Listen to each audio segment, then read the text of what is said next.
So for today's video, I wanted to give a little bit of perspective on the Appalachian Trail. I know when I announced it to my friends and family that I wanted to hike the whole thing, there were a lot of questions. How long is it? What does that even mean? Where is the Appalachian Trail? And so some perspective for today. But for starters, the Appalachian Trail is a 2,190-mile trail that runs all the way from Springer Mountain in Georgia to Katahdin, Maine. And I know that sounds kind of crazy that someone's going to walk it, but quite a few people walk it every year. Let me show you what the map looks like.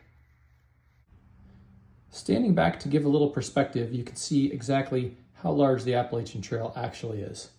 At over 2,190 miles, crossing 14 states, and more than 515,000 feet of elevation, it's a monster. All the way down in Georgia at Springer Mountain, you can see where the start of the trail is.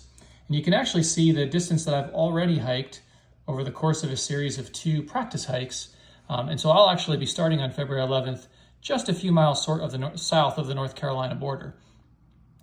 I'll be walking north through all those states. I'm going to try to back up. Staying at shelters along the way. I think there's something like 250 shelters. The trail is pretty remote in some locations, but never more than a day or two's walk away from a road or a town. So I won't actually be that far out in the wilderness. The trail typically takes somebody 4 to 8 months to complete. I'm hoping to complete it in closer to those 4 months time frame.